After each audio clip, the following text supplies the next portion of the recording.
पाला जाए, गंध कहां तक पाला जाए, युद्ध कहां तक पाला जाए। दूधशील बच्चों के मुंह से क्यों नागों को पाला जाए, दूधशील बच्चों के मुंह से क्यों नागों को पाला जाए। तू भी राणा का बेटा है, फेंक जहां तक भाला जाए, तू भी राणा का बेटा है, फेंक जहां तक भाला जाए। लेकिन दोनों तरफ लिखा हो भारत, सिक्का वही उछाला जाए, सिक्का वही उछाला जाए। यहाँ राष्ट्रध्वज है और यहाँ सर पर कफन है।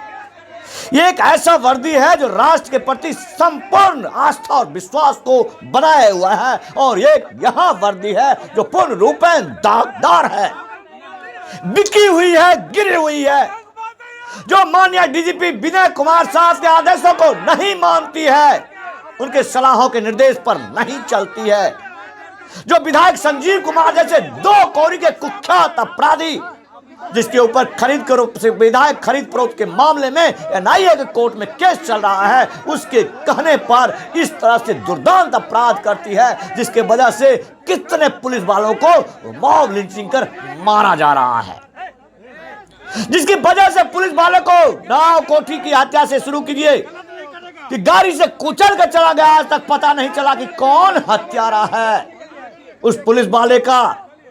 लेकिन किसी निर्दोष गरीब लोगों का नाम पकड़ के जेल में डाल के खाना पूर्ति, उनके बच्चों को सिर्फ मुआवजा। यह घटना बेगूसराय जिला अंतर्गत बलिया थाना क्षेत्र का सदानंदपुर ग्राम की है, जो बिहार का संपूर्ण रूप से सभ्य और संस्कृति वाला गांव है, जहां पर आज भी लोग इस बात के साथ कि कभी भी किसी भी प्रकार का लोगों को अड़चन नहीं करना करते हैं। लेकिन बलिया में नवागंतुक दरोगा विकास कुमार राय के द्वारा किया गया करतूत, यह करतूत उसने विधायक संजीव के कहने पर इतना बड़ा कुत्तागिरी किया, इतना बड़ा कुत्तागिरी किया कि लोग दांतों तले उंगलियां काट रहे हैं। आपको पता है कि मैं चैलेंज करके घर में रहता हूं, घर को खाली करके घर में रहता हूं, मैं तुमसे 2-2 हाथ करूंगा।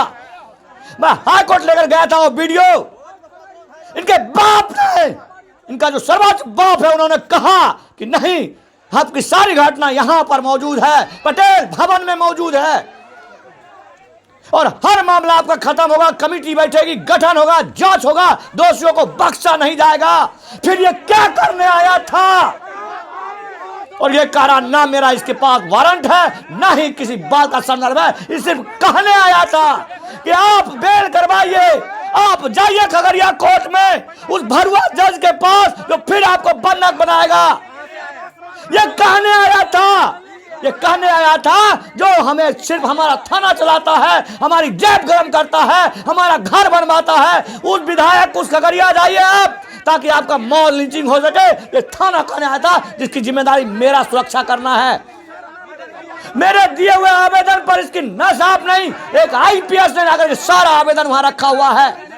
यह कहता है कि बलिया थाना में अब आपके ऊपर केस दर्ज है, बेल कराइए, बेल, और बेल में मिलने वाले कमीशन बोला हमको यहीं दे जाइए।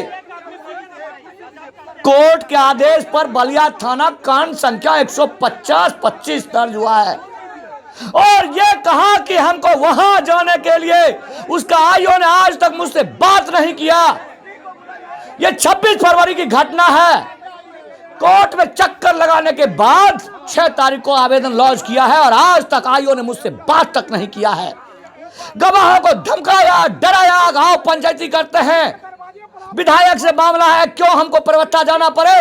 लेकिन परवत्ता की पुलिस कभी यहां पहुंच जाती है और कभी यहां बलिया थाना कुक्कुर यहां पहुंच जाती है। अब समझिए कि इतने बड़े घटना अगर होता तो उसका जिम्मेदार कौन?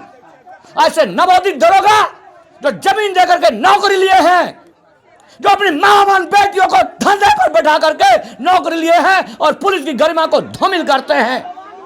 इस विकास राय को अच्छी तरह देख लीजिए, विकास कुमार राय, ये बकरी से यह भी सिर्फ संतोष राय के लिए आया है। जिस तरह से आईपीएस नाटक करके चली गई, सिर्फ और सिर्फ कमाई करके, ये भी सिर्फ कमाई करने आया है। ये हमको भौकाल बनाना चाहता है। गांव की जनता पूछ रही सवाल, इसके एक जवाब नहीं इसके पास। और पता है आपको, बस आप सवाल नहीं करते हैं, जिसके वजह से इतना बड़ा कांड कर जाता है ये बिहार पुलिस। आज आपको वक्त है इस बिहार पुलिस को सबक सिखाने का कि जब तुम्हारे अब्बा के पास पहुंच गया तो तुम्हारी हैसियत क्या रह गई। चेन ऑफ कमांड को तुम समझते हो कि नहीं समझते हो, मानते हो कि नहीं मानते हो। बिहार में दरोगा का मतलब अपराधी, रंगदार, ठेकेदार है, तो तुम ऐसा काम करो। तुम्हारे में कोई चेन ऑफ कमांड नहीं है, कोई रैंक की पद्धति नहीं है, तुम्हारे ऊपर कोई नहीं है इसका मतलब। और ये दरोगा जब आया है, इसका मोबाइल, ये थाना का, बलिया थाना का मोबाइल बंद करके उगाही करने के लिए आया है। उस ड्यूरेशन में देखिए इसका मोबाइल बंद है और ये थाना चलाने के लिए ये उगाही करता फिर रहा है। इसका परसों हमने वीडियो चला दिया जब ये गाड़ी को जाकर के वसूली करने वाला था, इस बुलाहट में ही आया है। सिर्फ और सिर्फ वसूली करने के लिए बलिया थाना है। सुरक्षा के नाम पर तो साहेबपुर कमाल थाना अंतर्गत आपके किसी भाई को, सामाजिक कार्यकर्ता को उठा कर ले गई अपराधी। अरे माननीय एसपी साहब वहां निशान खोज रहे हैं, निशान, ये निशान लो, ये निशान है, ये कमांडर है, कप्तान साहब, ये निशान है।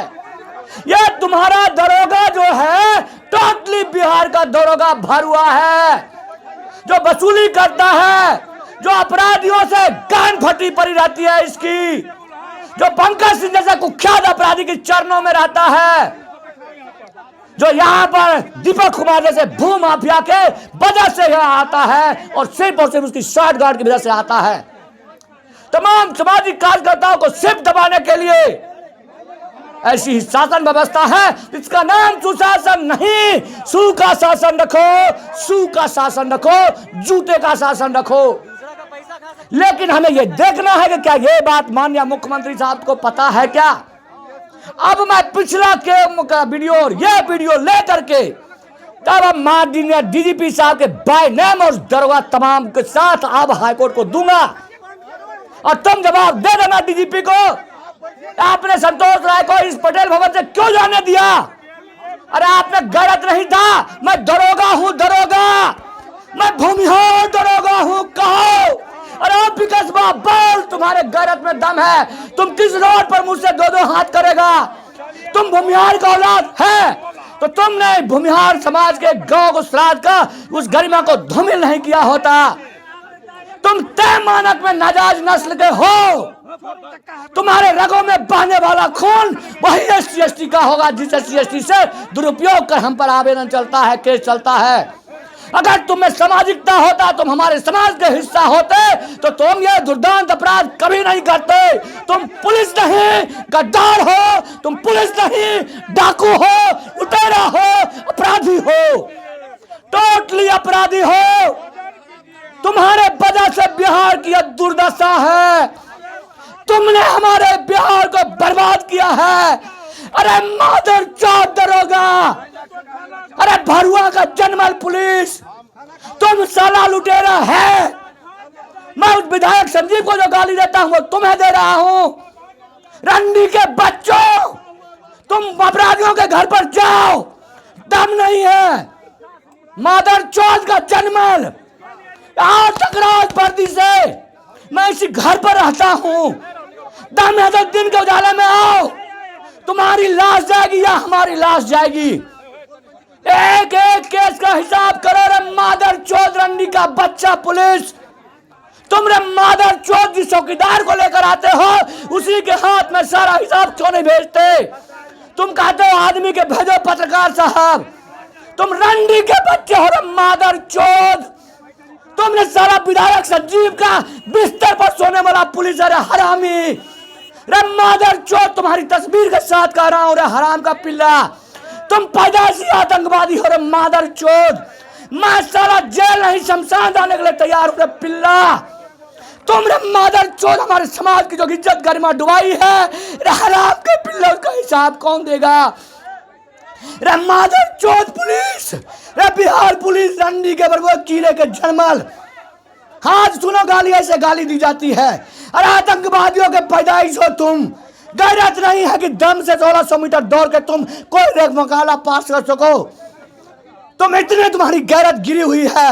और भरुए किस्म के लोग जो बहन चौथ इनको साथ देते हैं, कहते हैं कि बहुत अच्छा दरोगा आया है।